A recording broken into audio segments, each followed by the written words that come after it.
السلام عليكم ورحمة الله وبركاته. عامل ايه يا صاحبي؟ واهلا بيك في فيديو جديد. في فيديو النهارده هنتكلم عن افضل تجميع بسعر $180 حوالي 9000 جنيه. تجميع ممتازة للجيمنج والشغل وسعرها مش مبالغ فيه، يعني مش هتحتاج تبيع كليتك زي بعض التجميعات اللي بنشوفها اليومين دول. وكمان هنعلن على الفايز في الجيف اواي، بس ده هيكون في اخر الفيديو باذن الله، فخليك معايا للاخر. ووسط كل الكلام عن الهاردوير والتجميعات ما تنساش تدعي عليهم مستضعفين في كل مكان، لانهم في اشد حاجة لدعائنا دلوقتي. ربنا يثبتهم وينصرهم ويرحم شهدائهم ويشفي مرضاهم. وصلوا على النبي يا صديقي، ويلا بينا على الفيديو بتاعنا.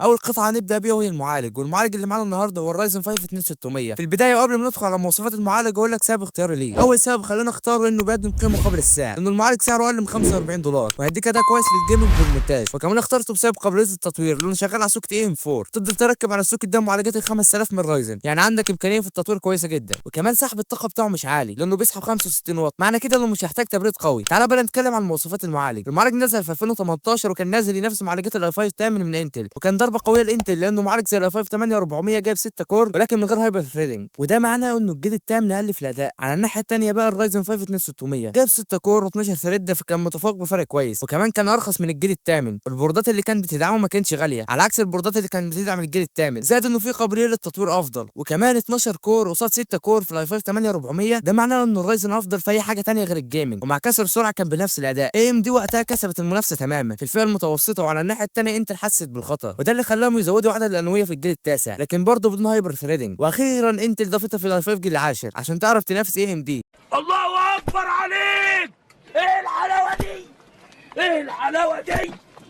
طب خلينا نكمل مواصفات المعالج. المعالج جايب تردد اساسي 3.2 جيجا هرتز، وبيوصل في البوست ل 3.9 جيجا هرتز، وشغال على سوكت اي ام 4. زي ما قلت لك السوكت ده شغال معاك معالجات لغايه ال 5000 من رايزن. انت قلت ايه ولا عملوا لك ايه؟ انت قاعد يقول الكلام اللي احنا مش عارفين نقوله. والمعالج ده ما فيهوش كارت شاشه داخلي، يعني لازم تجيب كارت خارجي. طب يحود المعالج ده بيعادل ايه من معالجات انتل؟ المعالج ده بيعادل معالج زي الاي 5 9 والاي 5 10. ليك بقى السعر وهتلاقيه في حدود $35، يعني حوالي 1700 جنيه مصري. طبعا هيبقى قلب السعر ده في المستعمل. نيجي بقى للبورد، هنجيب بورده ب 450، افضل بورده اقتصاديه ركب عليها المعالج وقابله لكسر السرعه. وعلى فكره نقدر نجيب بوردات اقل زي الاي 320، بس اخترت البورده دي بالذات لانها قابله لكسر السرعه ونقدر نركب عليها معالجات قويه شويه بدون مشاكل. والبورده داعمه لمعالجات الرايزن من اول الجيل 1000 لغايه ال 4000، ومعالجات ال 5000 بس مع تحديث بايوس. البورده داعمه للرامات دي دي 4 بسرعه 3200 ميجا هرتز. نيجي بقى للرامات، هتجيب رامات 8 جيجا بسرعه 3200 ميجا، هتلاقيها في حدود $15 حوالي 800 جنيه مصري. نيجي بقى للتخزين، هنجيب اس اس دي ساتا 128 جيجا. هيجي واحد يسالني ليه ما جبتش جيمد 2؟ السبب الرئيسي ان احنا ما عندناش ميزانيه تكفي عشان نجيبه، لان الميزانيه ممكن توصل ل $200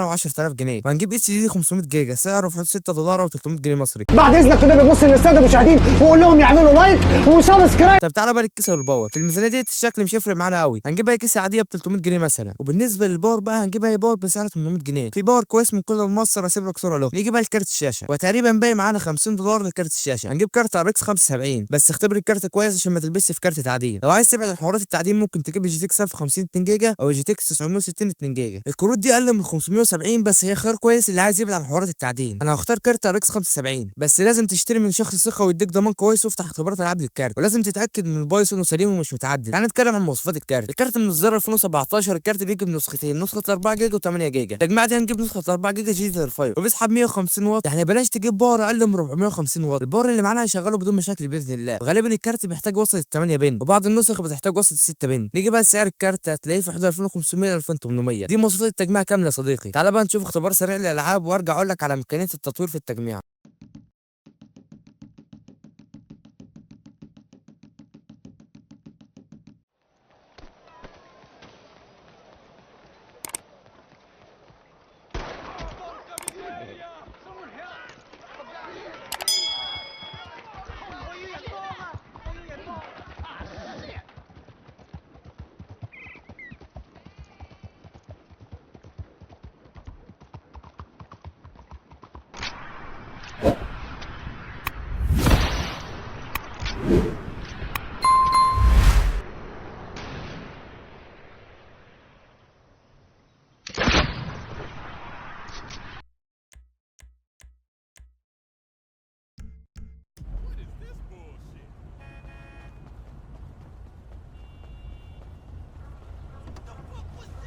Don't become no murder case now, nigga.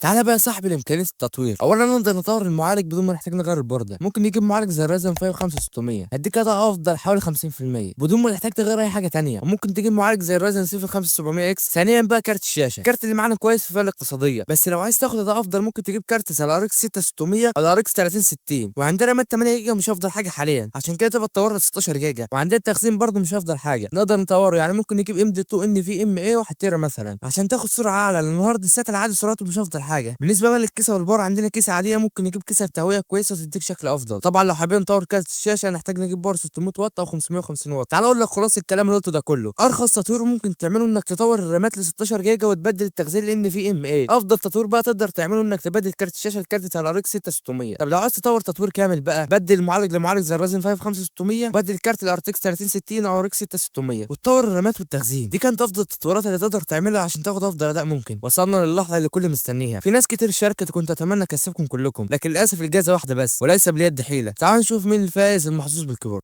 ده يا صديقي موقع بيختار شخص من التعليقات تلقائي. انا حطيت له رابط الفيديو وصفى التعليقات على 125 تعليق تقريبا، وهيختار منهم فايز. والف مبروك للفايز، واللي ما كسبش المره دي ان شاء الله تتعوض المره القادمه.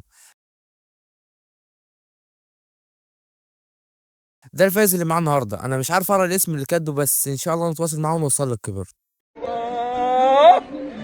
يا الله، خير ان شاء الله.